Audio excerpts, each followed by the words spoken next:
कहानी के शुरू में हम एक लड़के को देखते हैं जो साइकिल पर कहीं जा रहा था। उसके आगे एक काले रंग की वैन आकर रुक जाती है, उसको अपने साथ ले जाती है। दरअसल इस शहर में एक पागल किडनैपर था जो सिर्फ लड़कों को अगवा कर मार देता था। अब इस शहर में हम एक छोटे लड़के फिनी को देखते हैं जो अपनी बहन के साथ अपने डैड के पास रहता था। उसकी मॉम मर चुकी थी। उसके डैड का रवैया उनके साथ बिल्कुल अच्छा नहीं था क्योंकि वो बहुत ज्यादा शराब पीते थे और अपने बच्चों के साथ बहुत बुरा सलूक करते थे। फिनी जब स्कूल जाता है तो कुछ बच्चे उसे तंग कर रहे थे। तभी वहाँ पर एक बच्चा आता है जो फिनी का साथ देता है और जो बच्चे उसे तंग कर रहे थे यहाँ से उन्हें भगा देता है। जिसके बाद वो बच्चा कहता है मेरा मैथ बिल्कुल अच्छा नहीं है, क्या तुम मुझे पढ़ा दोगे? फिनी उसे कहता है हाँ जरूर, क्यों नहीं। जिसके बाद उन दोनों की बहुत अच्छी दोस्ती हो जाती है। अब फिनी के स्कूल में 2 ऑफिसर आते हैं जो उस बच्चे के बारे में पूछताछ कर रहे थे जो हमने कहानी के शुरू में देखा था, जो साइकिल पर जा रहा था। वो ऑफिसर्स फिनी की बहन को बुलाते हैं और पूछते हैं तुम्हें कैसे पता चला कि किडनैपर के पास काले रंग के गुब्बारे हैं? दरअसल यहाँ पर उस लड़के की बहन फिनी की बहन की क्लास में पढ़ती थी और इसने उस लड़के की बहन को बताया था कि जिस आदमी ने तुम्हारे भाई को किडनैप किया है उसके पास काले रंग के गुब्बारे थे। अब ऑफिसर कहते हैं हाँ तुम सच कह रही हो, जिस जगह से वो लड़का गायब हुआ, जहाँ से हमें उसकी साइकिल मिली, उधर हमें काले रंग के गुब्बारे मिले हैं। पर तुम इस बात को कैसे जानती हो? क्या तुम उधर मौजूद थी? तो वो कहती है नहीं, मैंने सपना देखा था। यहाँ पर हमें पता चलता है कि फिनी की बहन को सपने में जो कुछ भी नजर आता था वो सच होता था। अब ऑफिसर्स उसके डैड के पास भी पहुँच गए थे पूछताछ करने के लिए, मगर जब वो घर वापस आते हैं तो वो अपनी बेटी यानी कि फिनी की बहन को बहुत मारते हैं और डांटते हैं। कहते हैं कि ऑफिसर्स को ये सब तुमने क्यों कहा कि तुमने किडनैपर के पास काले रंग के गुब्बारे देखे हैं? वो कहते हैं मैंने देखे हैं, मुझे सपना आया था। उसके डैड कहते हैं अच्छा तो तुम्हें भी सपने आने लगे हैं जैसे तुम्हारी माँ को आते थे। याद रखना सपने कभी सच नहीं होते और आइंदा तुम किसी को नहीं बताओगी अपने किसी भी सपने के बारे में।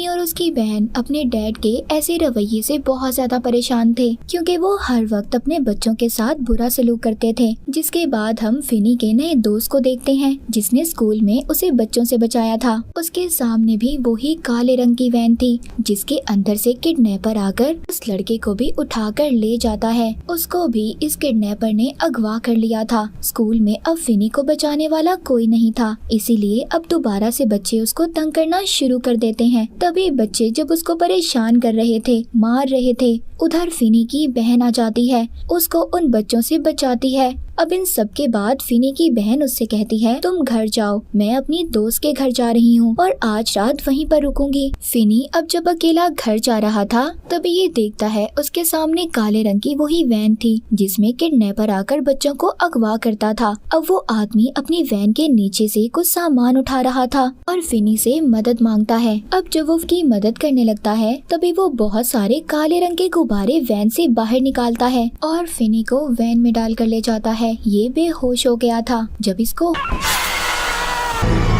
होश आता है तो ये एक काले अंधेरे कमरे में था जो पूरी तरह से साउंड प्रूफ था, मतलब यहाँ से किसी भी किस्म की कोई आवाज बाहर नहीं जा सकती थी। तो यहाँ पर इसके चीखने चिल्लाने का भी कोई फायदा नहीं था। तभी फिनी के पास वही किडनैपर आता है जो इसको यहाँ पर लाया था और उसने खौफनाक किस्म का मास्क पहना हुआ था। इसका नाम ग्रैबर था। वो कहता है तुम्हें डरने की जरूरत नहीं है, मैं तुम्हें कुछ नहीं कहूँगा, और ये कहकर वो यहाँ से चला जाता है। जब ये चला जाता है तो उसके जाने के बाद ये देखता है उधर एक ब्लैक फोन, खिड़की और एक टॉयलेट था और इसके अलावा यहाँ पर कुछ भी नहीं था जिधर ग्रैबर ने फिनी को कैद किया हुआ था। मगर वो ब्लैक फोन डेड था, यानी कि वो चलता ही नहीं था, उसकी तार टूटी हुई थी। दरअसल ये एक बेसमेंट थी। अब फिनी यहाँ पर परेशान था कि वो यहाँ से कैसे जाएगा। तभी अचानक से फोन की घंटी बजती है। ये डर गया था, ये हैरान हो जाता है कि फोन की तो तार ही नहीं है तो फिर इस पर कोई फोन कैसे कर सकता है। जब फिनी फोन उठाने लगता है तो अब उसकी घंटी बंद हो जाती है। तभी उधर ग्रैबर भी आ गया था। कहता है पहले भी फोन की घंटी बजती थी, मैं नहीं जानता कि ऐसा क्यों है। ये कहकर वो यहाँ से चला जाता है। उसके जाने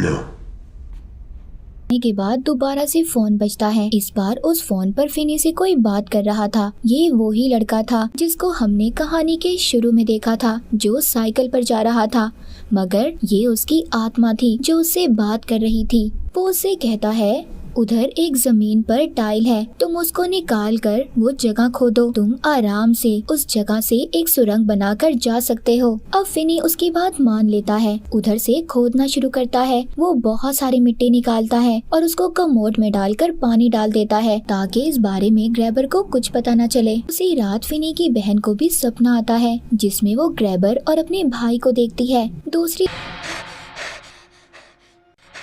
तरफ अब ग्रैबर फिनी के लिए खाना लेकर आया था, मगर वो दरवाजा खुला छोड़ जाता है। तभी फिनी उधर से जाने वाला था, मगर दोबारा फोन की आवाज उसे जाने से रोक लेती है। फिनी जब फोन उठाता है तो अब दूसरा लड़का बोलता है। ये भी इसके स्कूल में ही पढ़ता था, मगर अब वो फिनी के बारे में कुछ नहीं जानते थे। ऐसा ही पहले लड़के ने भी कहा था, जिसने कहा था कि तुम्हें सुरंग बनानी चाहिए। अब तभी यहाँ पर हम बच्चों की आत्माओं को देखते हैं। ये सब वही बच्चे थे जिनको ग्रैबर ने किडनैप कर मार दिया था और ये सब मिलकर फिनी की मदद करना चाहते थे। इसीलिए इन बच्चों की आत्माएं फोन के जरिए इससे बात कर रही थी। यहाँ पर अब जिस बच्चे का फोन था कि आत्मा इससे कहती है, तुम ऊपर मत जाना। ग्रैबर जानबूझकर दरवाजा खोल कर गया है ताकि तुम ऊपर जाओ और ये तुम्हें मार दे। मैंने यहाँ पर एक रस्सी को छुपाया था, तुम उसकी मदद से खिड़की तक पहुँचकर अपने लिए मदद बुला सकते हो। अब फिनी को वो रस्सी मिल जाती है, अगर वो खिड़की तक नहीं पहुँच पाता।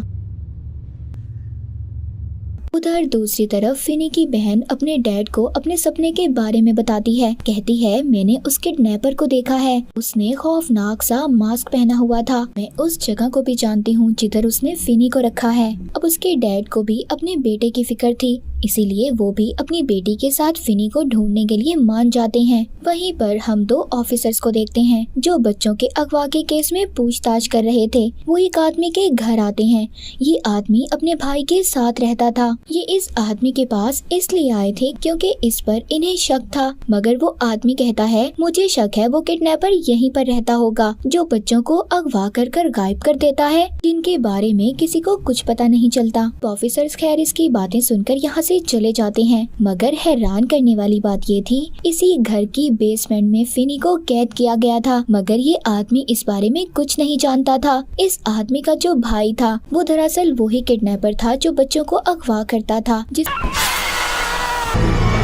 नाम ग्रैबर था। और ये आदमी अपने भाई की असलियत तक नहीं जानता था। इसको ये भी नहीं पता था कि इसके घर में कोई बेसमेंट भी है। उधर ग्रैबर फिनी के पास अब खाना लेकर आया था। कहता है, तुम मुझे अपना नाम बता दो, मैं तुम्हें यहाँ से जाने दूंगा। अब जाहिर है फिनी से डरा हुआ था, इसीलिए ये इसे अपना गलत नाम बता देता है, जिस पर ग्रैबर को बहुत गुस्सा आता है।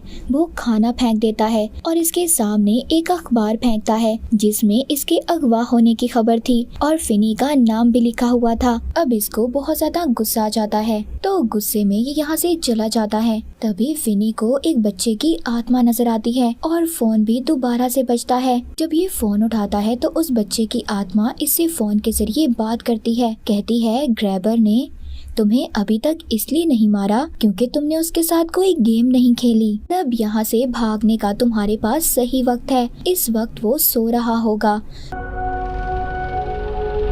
जो इस दरवाजे का पासवर्ड है मेरी साइकिल का नंबर है जो मैंने दीवार पर लिखा है। अब आहिस्ता आहिस्ता फिनी दरवाजे की तरफ जाता है और उसे खोल लेता है, मगर तभी ग्रैबर भी जाग गया था और जो उसका डॉग था वो भी भौंकने लगता है। लेकिन ग्रैबर इतना चालाक, उसने उसे फिर से पकड़ लिया था। दोबारा से बेचारा फिनी ग्रैबर की कैद में था। ये इसे दोबारा से बंद कर देता है, जिसके बाद फिनी को दोबारा से फोन आता है। बच्चे की आत्मा इसको बताती है, अगर एक दिन के अंदर अंदर तुम यहाँ से नहीं निकले तो ग्रैबर तुम्हें मार देगा। तुम्हारे पास सिर्फ एक ही रास्ता है, तुम दीवार को तोड़ो जिसके पीछे बहुत बड़ा फ्रिज है, जिसके जरिए तुम आराम से यहाँ से बाहर जा सकते हो। अब वो ऐसा ही करता है, दीवार को तोड़कर फ्रिज में चला जाता है, पर बेचारा यहाँ पर भी फंस गया था। फ्रिज बाहर से लॉक था। अब फिनी सारी हिम्मत खो चुका था। उसको ऐसा लग रहा था कि ग्रैबर अब उसको मार देगा जैसे उसने बाकी लोगों को मारा। तभी दोबारा फोन बजता है।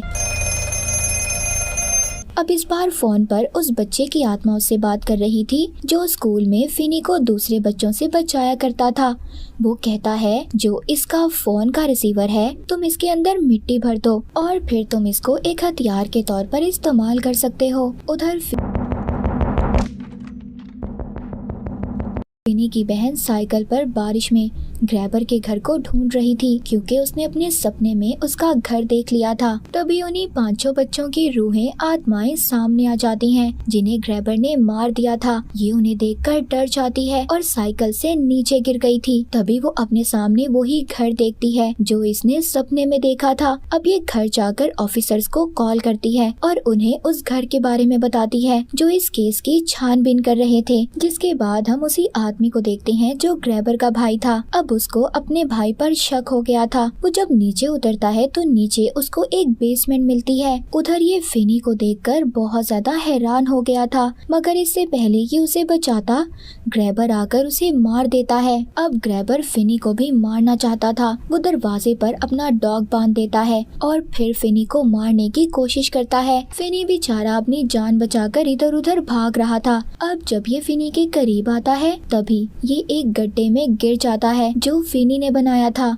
इसे फंसाने के लिए। अब वो उसी ब्लैक फोन की तार से ग्रैबर का गला घोटकर उसे मार देता है, मगर अभी भी ये बाहर नहीं जा सकता था क्योंकि दरवाजे पर ग्रैबर का डॉग था। उधर ही बाहर इसकी बहन ऑफिसर्स को लेकर आती है। अब जब ऑफिसर्स को फिनी की बहन ने जिस घर के बारे में बताया था वो जब जाकर देखते हैं तो उधर बहुत सारे बच्चों की लाशें मिलती हैं जिन सबको ग्रैबर ने मारा था। उधर फिनी एक गोश्त का टुकड़ा लेकर डॉग के सामने फेंकता है जिससे वो रास्ता छोड़ देता है और क्योंकि उस दरवाजे का पासवर्ड उसको पता था वो खोलकर बाहर आ गया था। जिधर वो पुलिस की बहुत सारी गाड़ियां देखता है। यहाँ पर हमें पता चलता है कि ग्रैबर के 2 घर थे। एक में ये बच्चों को मारकर उनकी लाशें रखता था और दूसरे में कैद करके। ये दोनों घर आमने सामने थे, इसीलिए तो ऑफिसर्स को फिनी मिला नहीं था। अब क्योंकि सच्चाई सबके सामने आ चुकी थी, फिनी के डैड भी अपने बच्चों से माफी मांगते हैं कि अब वो कुछ गलत नहीं करेंगे। इसके बाद जब फिनी स्कूल जाता है सब इसको देख रहे थे क्योंकि ये ग्रैबर को मारकर उसकी कैद से आजाद होकर आया था। अब ये पूरी तरह बदल चुका था। ये पुराना डरा हुआ फिनी नहीं था। इस मूवी के आखिर में हमें ये मैसेज मिलता है